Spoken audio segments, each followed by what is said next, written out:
At the Kitchen Table with Soraida and Friends is proudly sponsored by Classic Homes. We make it better than new with the classic touch. You got too many cooks living in the kitchen. You don't know what you've been missing. Welcome to At the Kitchen Table with Soraida and Friends. Today, I have two amazing, beautiful women from our Willamette Valley. And I am going to give it to them to introduce themselves and tell anybody watching or listening something about you. Who is Angela? So I'm Angela Plowhead. I am a clinical psychologist, and I am currently running for Senate District 10, which covers South Salem, West Salem, Monmouth, and Independence. Exciting times. It is. And your mom? I am a mom and a wife. I've been married for 29 years, and I have two boys, ages 11, 16. Congrats.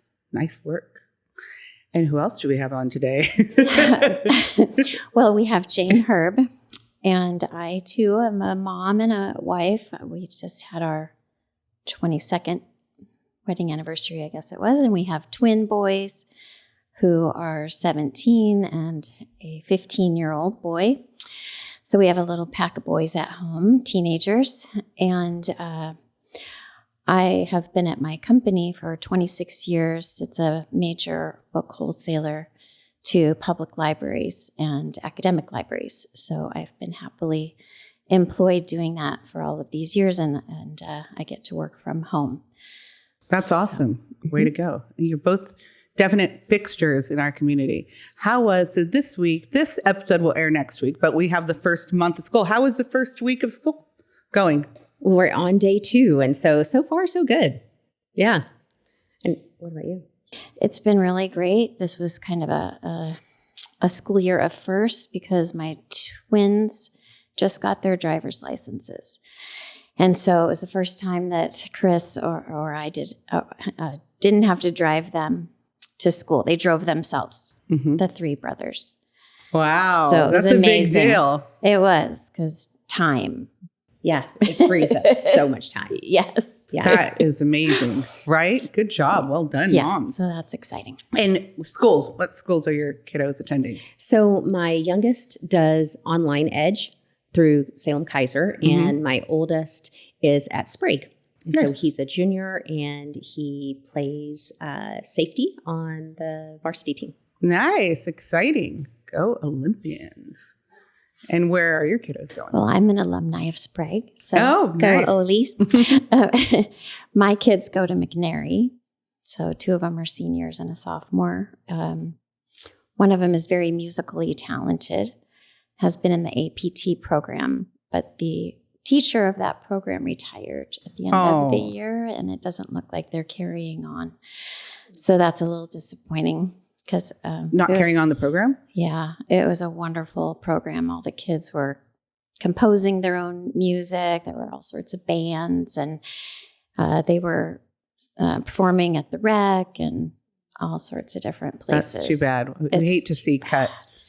I know, and I need to kind of dig in to see what happened there, because there were a lot of instructors who could have stepped in and filled that role. Keep me posted. I think that I will. Our communities see the power of the arts, especially with music. It's not always sports. Salem Kaiser has been known for music for decades.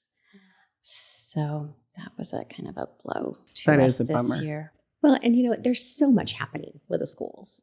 And I think I think your son's experience there is just a prime example of what happens when things aren't done well. And, I will give our superintendent props that she has done a much better job with connecting with the community, with budgeting things, and being transparent about what was going on with that and some of the problems that were happening. But I think we all just need to have a little come to Jesus about the problems that were occurring under the old superintendent, and how they were budgeting for things that actually weren't going to happen. It's all about that crucial conversations, that healthy conflict. Yeah. Healthy conflict.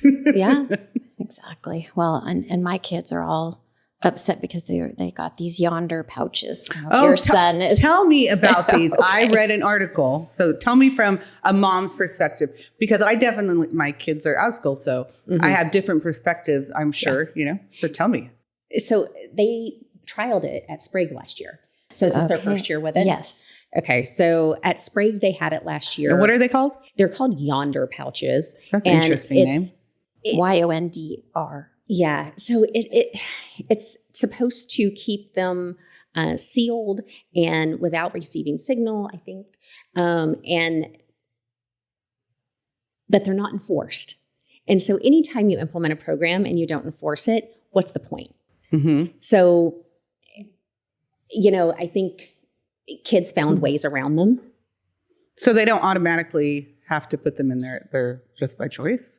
So they're supposed to put them in there, and then they keep it with them. And if they get caught with their phone, then their phone's supposed to be taken away from them and left in the office, I think. But what was happening last year, and I'm not going to out anybody, but what was happening last year is that kids were putting like battery packs or other things inside the yonder pouch. So it looked like their phones were in the yonder pouch. So it's completely ineffective. They take the old phone out, when you have old phones laying around. Yeah. Yeah. At our kitchen dinner table the other night, there were all sorts of ideas, like wrapping their water bottle in foil and then putting a phone, and there was the bring in the fake burner phone instead. There were all sorts of ideas that my kids. So what is coming the up with. punishment for McNair? Is there, or it's a referral, or I don't even know what punishment looks like in high school anymore. There's not much punishment. It's lunch detention, So it's going to start on the 17th at McNary, apparently. And I've watched a video, so I don't know exactly how it's going to work. But can you imagine funneling 2,200 students through one door where there's a metal detector, and it's supposed to detect if you have your phone. And then if you don't have your phone in the yonder pouch, and it's locked. The yonder pouch is locked with your phone in it. And how do you unlock it? At the end of the day, when they all leave, 2,200 students leaving, then someone is supposed to unlock it for them. So I am probably confused about it because that doesn't sound even remotely doable. No. Because every kid is late to class, first period. And what if they all miss their buses and they're late to practices? And so I don't know how it's going to work. That was the video I watched. It was very smooth, kids going like 10 through. kids. That's right. Yeah, exactly. There wasn't a scenario with 2,200 of them. Wow. How did they do that? So they put in the metal detectors last year. I can tell you there are children that made it through the metal detectors with their phones intact and used them throughout the day. So I'm not opposed to the idea of the kids not having phones or access to a phone. I also understand other people's perspectives where, as far as a safety issue, and they're like, okay, well, the way around that is that they can just cut it. But do they all have scissors? Like, this isn't elementary. Like, where if there is an emergency, how are they going to get that? And then, there have been legitimate reasons where kids have videoed their teacher doing things that were unreasonable or illegal. And then there being consequences because of that. So I'm not saying that there's all of that happening in Salem-Keizer, but I can understand both perspectives of it. I absolutely can understand both perspectives on it. Yeah. I don't lean on one side or the other because I can understand where each side is coming from. Yeah. Yeah. I mean, I feel for the teachers who have to contend with the students just constantly looking at their phone and listening to music. And my kids are definitely in that boat. They need to listen to music.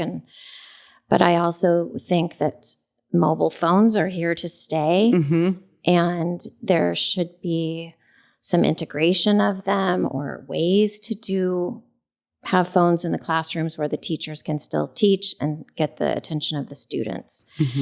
My biggest issue with this is all the money that was spent on these yonder pouches. That's what I was. Right. I was thinking that. I wonder how much each one of them goes for. Well, I can tell you because they have to turn them in at the end of the year. And so it's $30. If you lose them, then we're on the hook. If you lose them, it's $30. So if our district has paid, and I'm not sure if they paid $30 or if that's just what they're charging, but if they paid $30 for every student times 40,000 students. What age are they starting this at? Because kids get phones early on now. Yeah, I think they're Are they doing in it every at school? I think they're doing it at the middle school and high school level. Oh, not elementary. But I don't know. Okay. I'm not positive on that. Well, and I heard, this is a rumor, but I heard. Spill the tea. Spill Give me the the tea. that did not go through the school board, and the decision was made at the school district without checking in with the board. So that's a huge expense. So that's my That's concern about right. it, is that it's a huge expense. It's not effective. I can tell you from what I witnessed that it was not effective, and there's no enforcement of it. So we, the taxpayers, are on the hook for the cost of this experiment. A boondoggle, really. Yeah. It's a nice idea, right? Yeah. I was the mom. I was the mom that got called this morning because my child had accidentally left his pocket knife in his backpack, and it went through the metal detector. Oh. So that was lovely. So he got lunch detention, and I have to at some point go pick up the pocket knife. But, I give my kids pocket knives because every kid needs a pocket knife. Mm-hmm. And I grew up with knives, and the kids at school had their rifles in their gun racks in their cars. And, it's just Where a did you grow different up, world. Jane? I grew up out south Yeah. Sprague High School Right? in Oregon. Yep. So it's just such a different world where, Mm-hmm. and when the person called When me a pocket knife is really a It's- utility tool. That's right. I need a pocket knife all the time. I'm Mhm. opening chicken food. I'm opening boxes or tearing down boxes. And, you always need a tool. It's a tool. It's not a weapon. Yes. And it's sad that our society today now has to be concerned about those kinds of things being weapons. And then back to, I had one other comment about the yonder pouches. So my son was, one of my twins was diagnosed with type 1 diabetes this summer. Mm-hmm. And so he has a medical plan for school. And it said in there that they have to have access to their phone because people with diabetes He often has an app or it's an whatnot. app on his Mhm. phone. It's called, there's a Dexcom. It's a little device that is on your body somewhere, and it reads your blood sugar all the time. And it comes to your phone, or it comes to your parents' phone, or, whoever you want it to be monitored. And so he has to have his phone. And there are all sorts of other students who need their phones for medical reasons. So like was that an too. easy process? Just here's the letter from the doctor. Yes. Sorry, not sorry. That's right. Is that what it looks like? Yeah, well, the interesting twist on it is I can't get my son to use the Dexcom. He's not ready yet, and that's his choice and his decision and everything. And so I said, hey, if you put that Dexcom on, because I'd like him to use it. Right. Because you can keep your phone. Yeah, and he's pricking his fingers to get blood 4 or 5 times a day, and you can get calluses on your fingers, and it's just a much better way to monitor when you have that Dexcom on. And so I'm trying to convince them, and I said, well, hey, you could keep your phone if you did the Dexcom. So Mom flex. Right. Way to go. so we'll see. He wasn't convinced yet. So Nice. Way to put the spin on it. I like it. Meet them where they're at. that's right. So both of you ladies have a book in front of you. So let's start with you, Jane. Tell me about this book. Okay, so you're opening that big can of worms right up off At the kitchen bat. table. That's right. Well, okay, and Angela, I saw Angela speak yesterday, and she has a wonderful story, and so she said to start with, she had to go way back, and I won't go that far back. She went back to age 3, but this was a few years ago. I was diagnosed with hypothyroidism. And it turns out about 10 to 12% of the population has hypothyroidism. And it could be more because a lot of times it goes undiagnosed. And it just means your thyroid is not generating enough thyroid to go through your body, and your thyroid regulates everything about your whole system, your energy and everything. And so I kept asking the endocrinologist, well, what am I doing wrong? What can I change? Can I eat differently? Can I do something? What caused this? And she would always just say, well, just some people have it. And there's nothing in here. Take a pill. And genetics. So, that's right. There's always some excuse, you know, but I want to know why. I always want to know why. And I'm always reading health information. And one day, several years ago, I came upon a study that was released that said fluoride causes hypothyroidism. And I was like, whoa, why didn't the doctor ever tell me that? Because we have fluoride in our water. And well, I went to Kaiser puts out a really nice little water booklet every year that tells about everything about Kaiser's water and our wells and what chemicals are in them and everything. And so I'm like, well, surely Kaiser doesn't put fluoride in our water. We're on well water, you know, it's beautiful, pure, lovely water, very heavy minerals. but so I get out my book from the year, and sure enough, we're putting fluoride in. And I was like, oh no. So there are a couple of ways you can filter out fluoride. It has to be reverse osmosis or distilling. So I have both. I have on our kitchen sink, I have a reverse osmosis filter, and then I distill about a gallon of water every day or a couple of gallons a day. I have my machine going all the time so that we're not drinking fluoride. And it causes a lot of other problems. Yeah, it does, mental retardation. Yes, it's a neurotoxin. So the fluoride deception with this, because you, I know that I grew up in California, but we had fluoride in the water. But I have heard more of the debate on this in cities, and especially you're very passionate about it. What percentage of cities have fluoride in their water? Well, in the U.S., I think it's something like 60% of our population gets fluoride in their water. And most of the fluoridization in the world is the U.S. It's only like 5% of the rest of the world does it. Oh, interesting. Yeah, because we can spend a lot of money on it. That's my thought. Yes, and business. I say it probably weekly on podcast. Do your own homework. Do your own research. Yeah, we're all here and we form our opinions, but do the homework. Yeah, well, ask the questions. Book so was that's written, the fluoride deception. Yeah, so this book was written about 20 years ago, and it reads like a whodunit. It's fascinating to how it happened. But there's the same propagandist.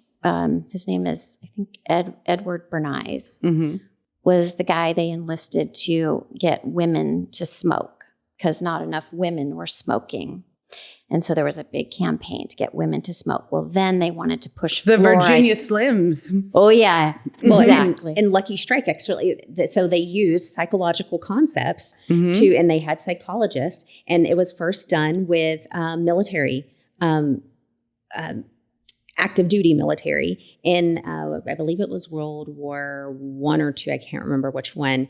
But there was a whole campaign on how to get them to smoke.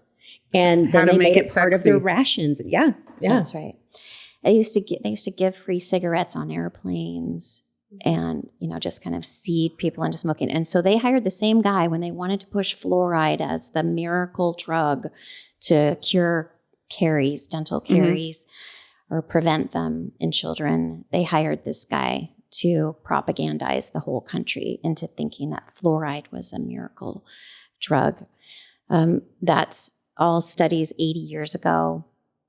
And there have been recent studies that are talking about all the harms caused by fluoride. But it's so deeply embedded into our consciousness, our system, that fluoride is this miracle. And so people are sort of, they're very emotionally attached to it. It's odd. But that's what propaganda does. And I do believe we have a work session at City Council. Oh, you do? I think it's going to be on the schedule, just talking about fluoride and, awesome. Getting educated. So yes, I testified in front of City Council several months ago. And we were hoping with Bobby Kennedy being head of HHS that he would stop recommending fluoridization in the water, and that would help our city to make a good case, because they always go back to, we're doing it because of the recommendation of the American Dental Association Correct. and the CDC. And so that you don't have as much power against those big behemoth organizations. Right. Well, and fluoride is a byproduct. Like, it's a waste product, a toxic waste product. What is it a byproduct of? Do you know?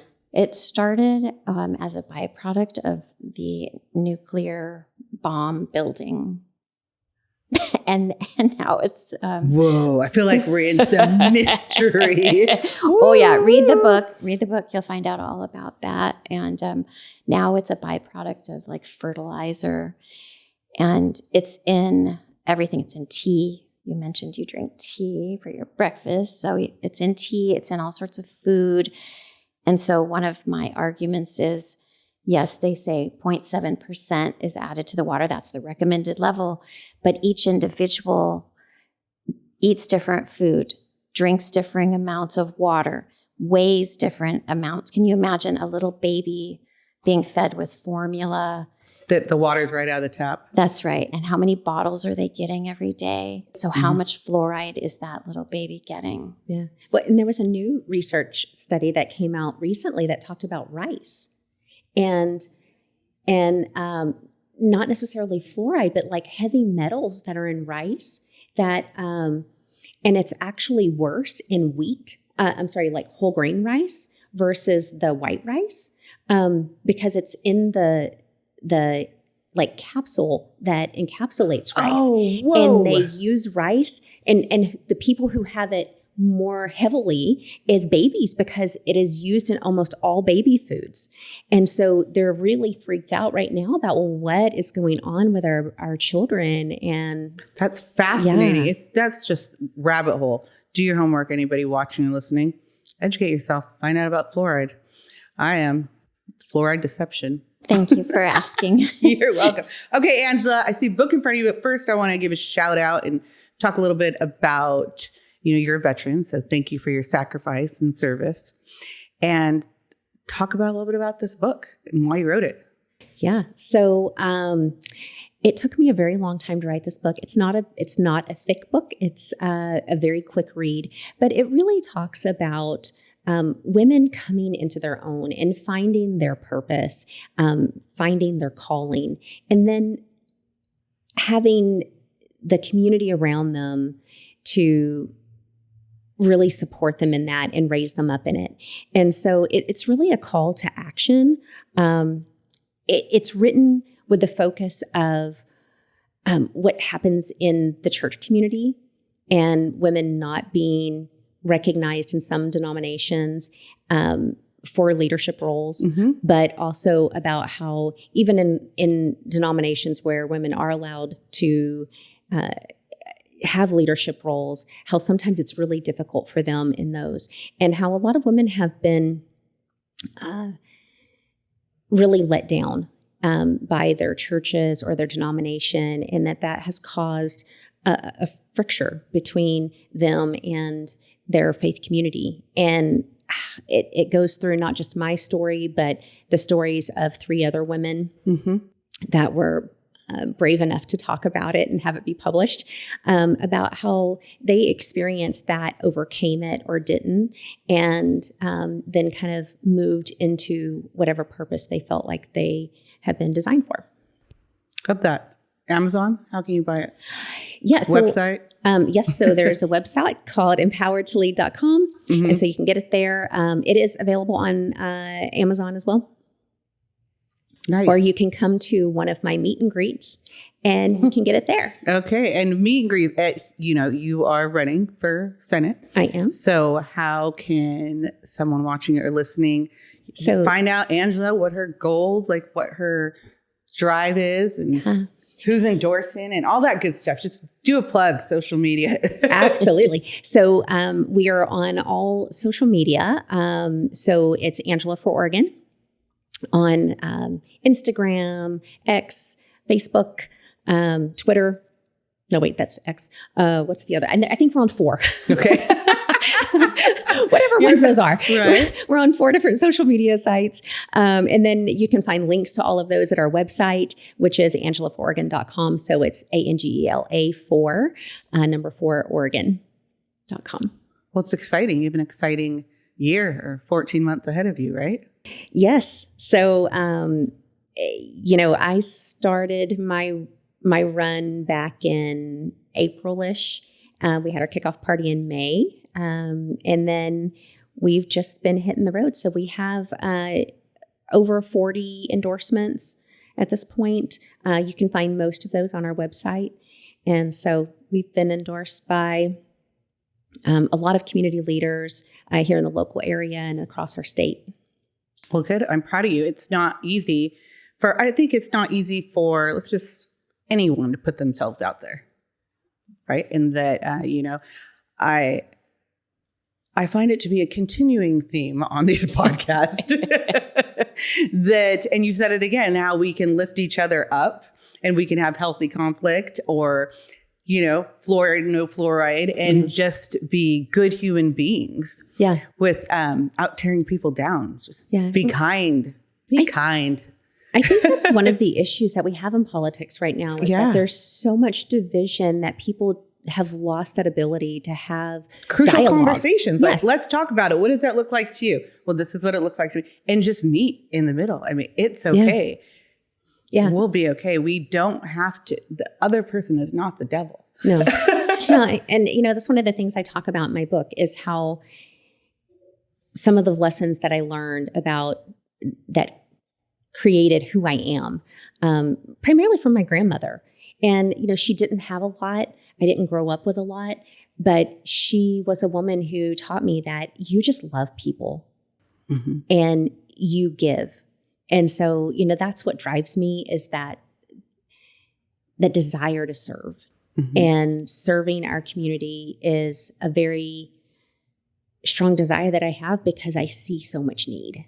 Right. And there are so many good people in this community. And luckily, I have 2 right here in front of me that are doing such good things to just highlight the community we have. I mean, we have, and I'll say it again, we have the same 0.5% that, like to troll on social media. But I just, for the life of me, just don't see any positive outcomes from that. Any way I flip that coin. Yeah. Yeah, social media it's hurting our civilization, I think, because people feel free to say whatever they want and they aren't restraining themselves. And I love having a good dialogue and listening. And a respectful dialogue. That's right. I love this listening. Is my opinion. That's right. And listening to other people's ideas. And I have always been a collaborator because it's better to have a whole bunch of brains on a topic and an issue than just one. And so it's important that we all listen to each other. And if an argument on social media turns to an attack on somebody's character, they don't even know you, or their name calling, I'm just like, I'm done. Unless there's a civil dialogue, this is not productive and not helpful for anyone. So I wish we agree could wholeheartedly. get back to that and reach out. If you don't know what Angela Plowhead is about, go to Angela, the number 4 Oregon, and find out who she is and find out who she is as a person and what drives her. Call her and get together for coffee. I was appreciative of you, Soraida, when I wanted to talk about the library. I wanted to talk about fluoride, and you were so open to having coffee and just chatting. And so all of our elected representatives should be open to people. And I know Angela will be the same way because that's our form of government. You're representing, if you're elected, you're representing the people, and you need to be there to listen. And that I would like to see more of that kind of a thing. Well, and I think that's how we have the better ideas. You don't create the best ideas in a vacuum by yourself or by only listening to people that agree with you. That's right. Yeah. I mean, last night I was talking, I called one of my friends in firearm industry, because we were talking about school shootings, and I was listening to, what are the ideas that we can have to actually solve this problem. And so he and I had a conversation about it. I'm not an expert on everything, but I want to talk to people who are experts in the field and find out what are the better things that we can do. I recognize I don't know everything. And, if I'm not willing as, and actually I am an elected official. I'm on the water board. And, I think you have to be willing to sit down and talk to people, and we don't have enough of that. And, I'm watching right now what's happening in the legislature with the transportation tax, and how, we have the majority party that just isn't listening to their constituents. They're not listening to the minority party on how to come to a solution that isn't the one that they've already thought of. And that's how we ended up in this problem in the first place. But that's not how we get ourselves out. It takes that dialogue. It takes being willing to talk to someone that you don't always agree with, and having an open mind about, their solution might actually be a good one. Yeah. So talk about the transportation package. Open it up. Open up that can of worms. What do you two have to say about the transportation package or the possible chariots tax? Goodness gracious. I have a lot to say, but I'm going to let Jane talk. You're right. There's too much to say about it. I mean, just bottom line, I'm against both of them. I don't think unelected bureaucrats should be raising anybody's taxes or taxing anybody without a vote of the people or the legislature. The transportation tax, this is a department, ODOT, who had a $1 billion accounting error. And how many zeros is that, right? I don't even know. And 9 maybe? Yeah, probably. Yeah, that sounds right. Yeah, so that's unacceptable. And we need to address that. And that department needs audited by an outside agency. And the minority party did put together ideas for how to reduce costs and expense and get back to basics of transportation. And it wasn't even reviewed or given any legitimacy from the majority party. And so I agree with Angela that they all need to be exploring all options, because 84% of the people who testified were against this package. Yeah, and it was actually more than that later. So, and then they changed it and basically erased all the testimony that had come in on the old bill. So then people had to come out again and take their time to figure out, okay, what's happening now? People don't have a lot of time to involve themselves in what's going on at the legislature either. So that is a real detriment to our community and our society. I heard Bill Post speak many, many years ago, and he was saying when he first got into the legislature, it was pretty equal, Republican and Democrat. It was still a Democrat majority, but not a super majority. And so they had to come together. They had to talk. They couldn't just push things through without listening to other ideas and being collaborative to come up with good solutions. And Kim Thatcher, thank you. I don't know why I spaced that, but Kim Thatcher said the same thing. And she said, I wouldn't want it a supermajority Republican either. It's never good when it's a supermajority and people don't talk to each other. I 100% agree. We need to have everybody at the table. Yeah. Yes, absolutely. And, my biggest thing about this tax, actually both of them, is one thing that Jane said, which is that our Constitution demands that a raise of taxes goes to a vote of the people. And so legislature has done a very good job of manipulating that by authorizing various organizations, various departments of raising taxes on Oregonians against our Constitution, which is very problematic I think that's one of the first pieces. The second piece is that they're hearing from real Oregonians that this tax is going to make it unaffordable for them to live here in the state any longer. And Oregon is becoming a state where only elites can live because they keep instituting more and more taxes. People are just being siphoned off because they can't afford to run their businesses. They can't afford to employ people. In order to make a good living, they have to go to a different state that's better run. And that's the long and short of it, is that this state is taxing our base into the ground.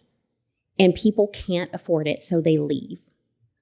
And so we are losing our populace to places like Idaho and Texas and Florida and Tennessee because they have lower cost of living and they don't have the same tax burden as they have here. And they're more business-friendly states where they can actually run and then leave a legacy to their children. And so, when you have your constituents telling you, I can't afford this tax, and you're saying, well, it's only this much. Do you know how elitist that sounds? So it might not be much for you. It might be a latte or two for you, but it's that person's ability to buy insulin for their child. Mm-hmm. To keep their lights on. I mean, it smacks of just narcissism. Yeah, I have a real problem with it's like only $2 here. It's only $2 here. And it's only, well, then that all adds up to that kiddo not playing sports and not figuring out his purpose or having music lessons. So there is a trickle down effect. Absolutely, there is. And it's one after another, like you were talking about the chariots. When the Chariots board came and talked with the business leaders in our community, I sat in that room and I listened to them say, yeah, we have $45 million in reserves. They want more. It's in reserves. This is only a 7%, or was it 0.7, whatever it was. They're like, we didn't go all the way to 8, which is what we were allowed. And I'm like, do you even hear the words that are coming out of your mouth? Like, you're hearing from business leaders tell you that they have been taxed so much that they cannot afford another tax. And you're saying, well, it's not as much as we could give you. And the ODOT bill, when it goes through, they didn't even, that's another 10 million. Oh no, 16.3 million. Oh. They will get 16.3 million based on the bill that's currently before to the legislature, to chariots.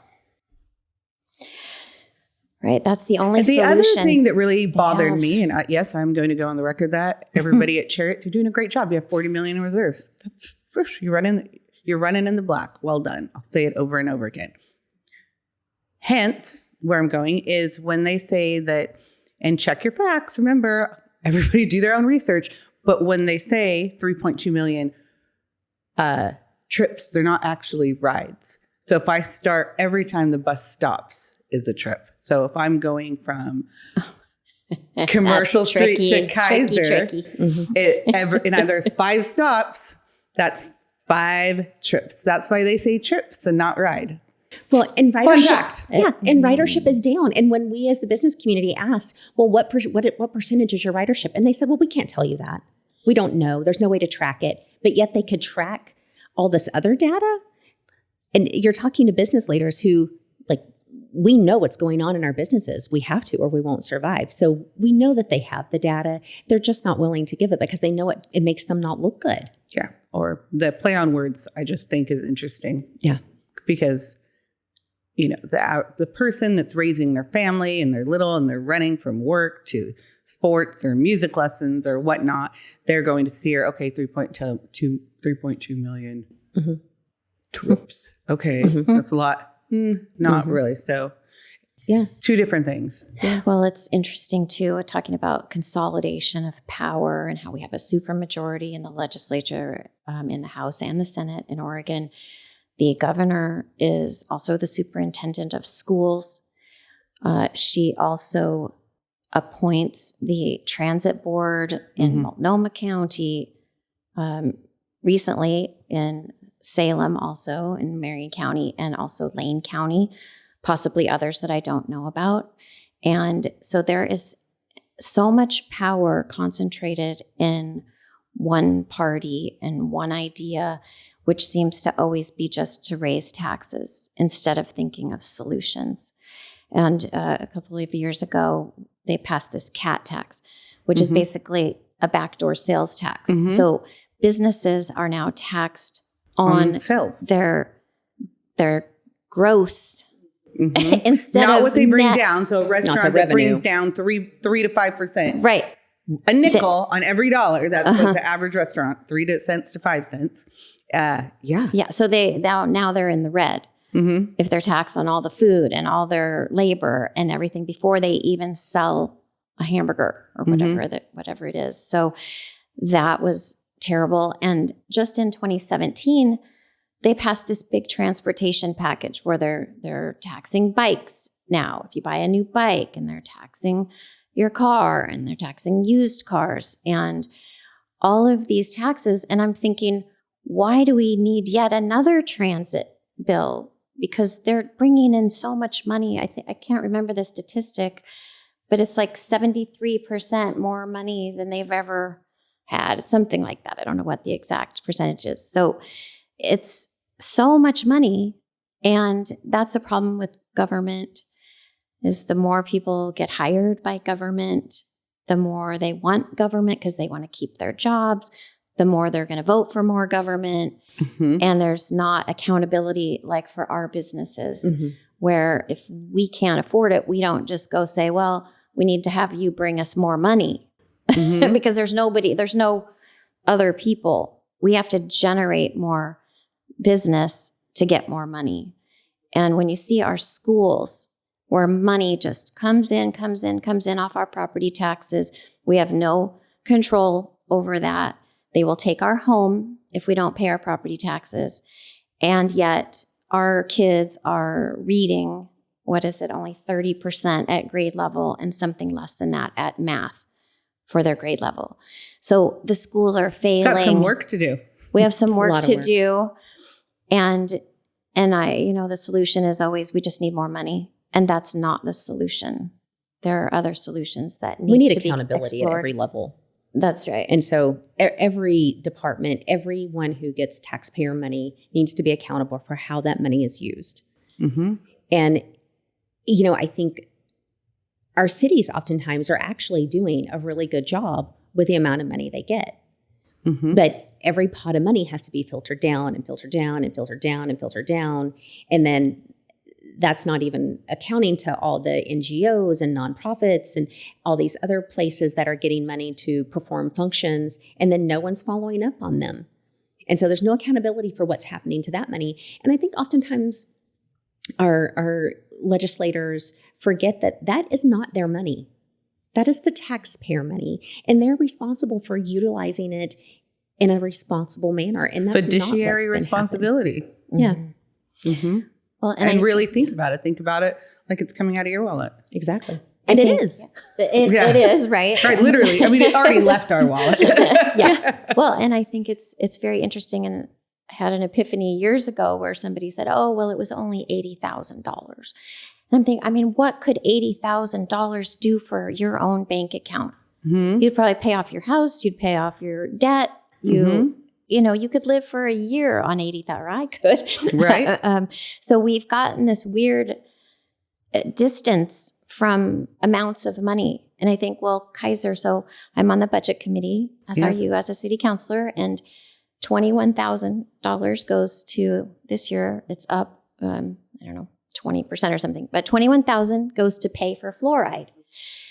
And, you could say, oh, well, it's only $21,000. But on the other hand, if I had $21,000 that appeared in my bank account today, that is kind of life-changing for regular people. Think about it. How many kids in Salem Kaiser could get a brand new little laptop with that? Exactly. Well, and I run a nonprofit for veteran suicide prevention. Last year, we had $25,000 that we raised, and we were able to support 6 different nonprofits that support veteran suicide prevention.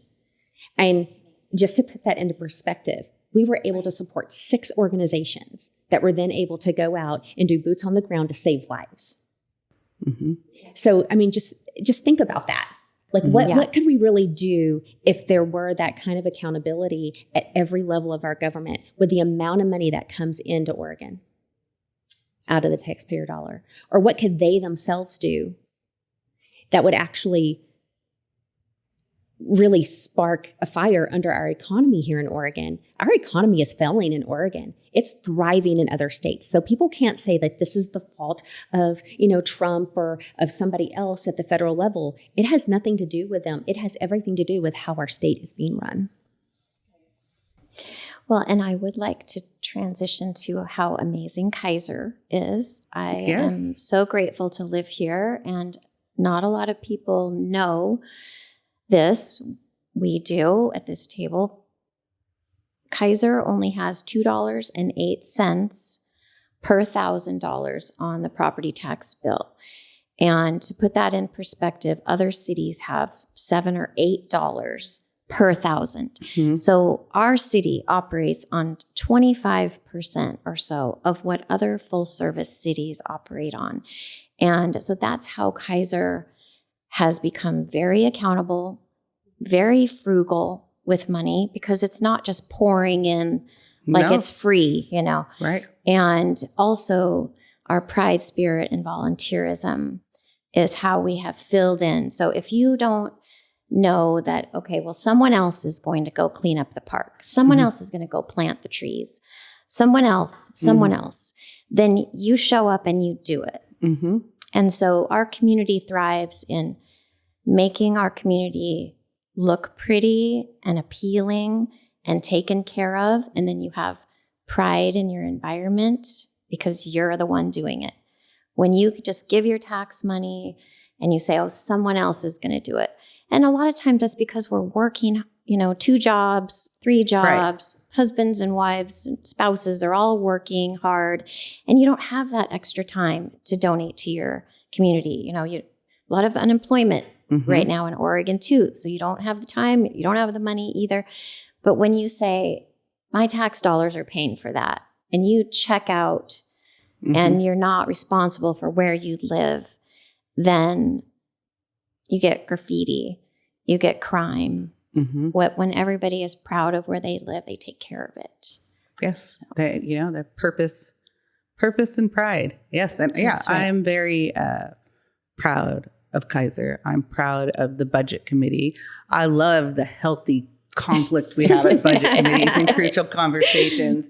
That is fun to me, and it's great. And everybody can go in there and differ. Maybe sometimes you don't even know how it's going to go when we're trying to switch things in the money silos, but everybody is there with good intent and loves the city of Kaiser. So how can you not get behind that? Well, and I look around this table right here, and we are all involved so deeply in our community. Just thinking about the number of boards and nonprofits that each of us sit on. When you're going to elect someone like Soraida or I or that was improper grammar. I'm sorry. Soraida or me. Thank you. Thank you very much. That's my pet peeve. Whoa, so you're covered. I know. Thank you. I'll vote for you. I was going to anyway. But you want someone who's invested, not someone who sits on the sidelines and there's not the fruit. Like, where is the fruit? Yes, it's in there, getting their hands dirty, having the late nights before an auction, picking up the phone to call for help. I mean, I sit on that board with her, Angela's Veterans. And yes, sometimes by the grace of God, things fall together, but somebody has to do it. Yeah. And we're in the arena. Women in the arena. Yeah. And I sit on the volunteer coordinating committee for Kaiser. You're the chair, right? Well, I'm the chair this time. Yes. So I'm learning how to run meetings and Robert's rules and all of that, which is really interesting and fun. I have lots of support to say the right things. But I encourage everybody to get involved in Kaiser. There are so many committees and You can come to any meeting at any time. You don't have to sit on the meeting, the board or the committee. You can just come and listen and give your input. And I would love to see more and more and more people just come and be involved in Kaiser, because it's a very welcoming city. Salem has committees also. As Marion County. Marion County. You can listen to all those. So even if you can't attend, you can play back. Right. Yes. And know what's going on there. And there are a ton of elected positions. And I didn't know this until a few years ago, but in Marion County, I can't even remember how many it was, but it's like 400 elected positions. And Angela's on the Water and Soil Conservation Water Board. and Soil. So there are these things that people could have experience or skills that relate to these different things, or you don't even really have to. I sat on the Planning Commission in Kaiser, and I knew nothing about, but I could represent all the other people in Kaiser who knew nothing about it. It's a great way to learn. That's right. I is. learned so much. And so you could become an elected person in your county too. So you can volunteer, you can be elected. And I think we have been taught that our only civic duty is voting. And that may be by design. But I think we need to start talking about how everybody can be involved. Everybody can be on an elected position. And everybody somehow. has something to contribute. Absolutely. Right. Yeah. Whether it's lived experiences, whether it's a talent, whether it's they're an expert in water. Yeah. Well, and so or fluoride. So we have the fire board. There's the police board. That one's not elected though, is it? I don't know. That one might be appointed. And then there's we have them for the community college. For Chemeketa. And then the school board, the city council. What are the other boards that we have? Well, there's the, what's the water, Claggett Creek Water Board. And I mean, there's 400 of them. So I can't even begin to, but that's in all the cities in Marion County. So there's all sorts of city councils in every city, and different fire boards, conservation boards, water boards. Yeah. And so I sit on Senior Advisory Council. There's a Disability Council. And there's tons of councils that are governor appointees. You can go on the website. I'm on the Oregon State Fair Council. Yep. There's so much stuff to get involved in. Just go so out there. Right. If you have a passion about something, then There's you're going to probably find a council. Or there is. There will be. A council or a board. Or just an interest in learning about something. Yes. Like if you don't like how something's being done, join the board. Yes. Have a voice at the table. Right. Yes. 100%. Because we'd love to see you at the kitchen table. Right. At the kitchen table where good conversations happen. Okay. So now that we've filled all of our viewers up with that, let's talk about something that you two are super excited about. Is there a product or a restaurant or food or? Oh, gosh. Do you want to go, or I have something? Okay. So my very favorite thing about the Willamette Valley, which is amazing, is all of the fresh food that is grown here. And so I have a friend, she's my business partner now. We kind of have a side gig where we... Side hustle by Jane. Hustle, yes. And so several years ago, I guess 2017, I happened to be, there's another really great organization in Kaiser, but I'm not going to remember the name of it, but Meredith Mooney was running it. Kaiser United. Kaiser United. So it's all sorts of nonprofits get together once a month and share ideas and create synergy. So at one of those, I met the executive director of Salem Harvest, Elise Bauman. And so if you don't know about Salem Harvest is an organization, nonprofit, that will get connected up with farmers or somebody who has just 10 cherry trees on their property, or they for some reason cannot harvest all of their food. And so they get in touch with Salem Harvest, and Salem Harvest has volunteers who we've all signed up to be notified if there's a harvest. And so you have to get on their site really quick to get on because the harvests fill up. But if you get on one, then you go and you get to pick the food, whatever it is. It could be hazelnuts, could be cherries. How could be fun is apples. that? Salem Harvest. Look at us, Salem Harvest. listeners. It's amazing. Maybe it's grapes. Right now there's grapes, there's plums, there's been pears. And here is the wonderful part, the more wonderful part. Volunteers get to keep up to 50% of what they pick in their 2 hours. And the rest of it goes to typically Marion Food Bank. Yeah, Polk Food Share Mm-hmm. or other. What a genius idea. Yeah. Loving that. Oh, it is thinking brilliant. outside the box. Yes. So food doesn't go to waste. Hungry people are fed. People can volunteer and then be blessed with food to take to their family and friends. That's a And win-win. It's win-win, win-win. It's Okay, all Salem Harvest. Look it up. What are you excited about? So I'm excited about our upcoming Stay Alive Vets annual event that's going to happen on Veterans Day, which is November 11th.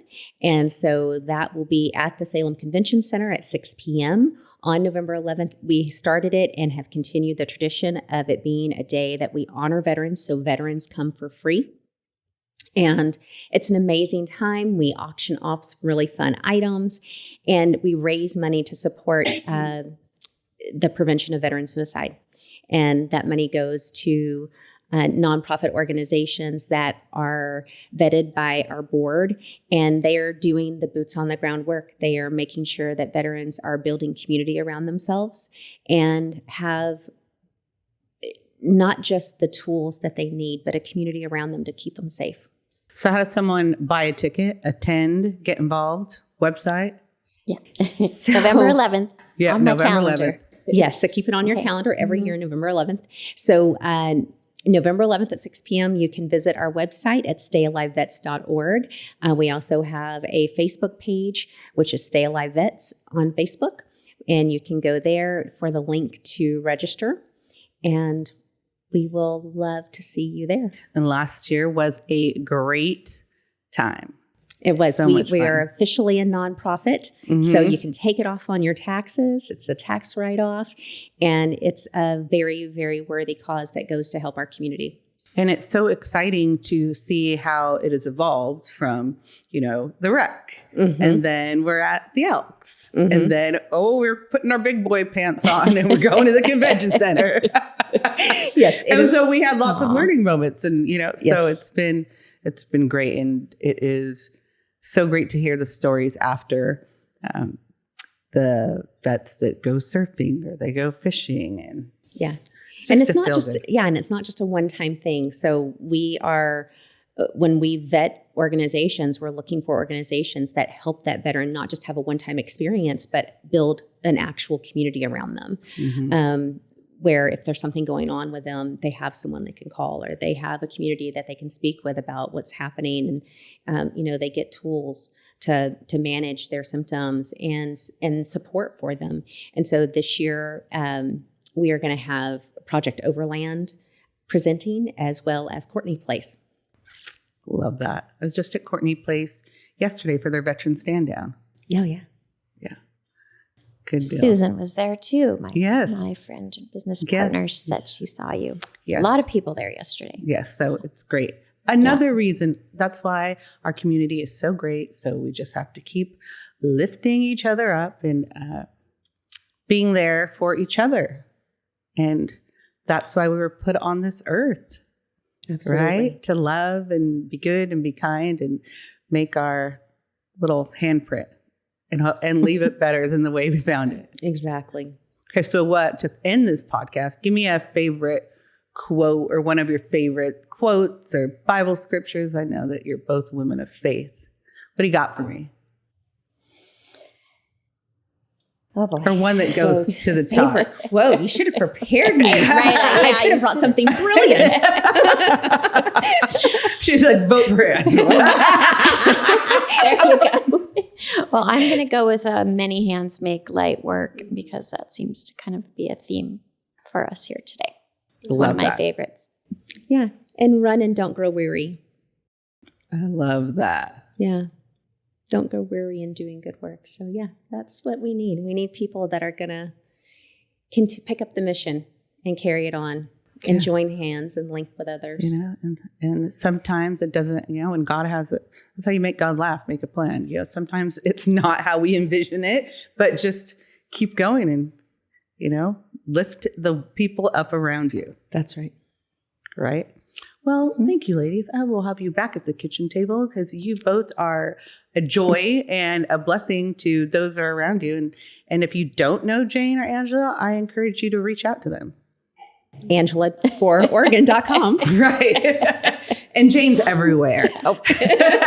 Yikes. So thank you for listening or watching. Like and subscribe to the channel, and we'll see you soon. Over and out. Thank you so much. Thank you. Soraida. Big shout out and a big thank you to Valor Mentoring that recorded the video and audio for this podcast, Changing Lives That Change Lives. And thank you to Remodeling by Classic Homes for sponsoring this podcast. Thank you so much for joining us at the kitchen table with Soraida and friends. Please follow us on social media. You can find this podcast on Apple, Spotify, and wherever you listen to your podcasts.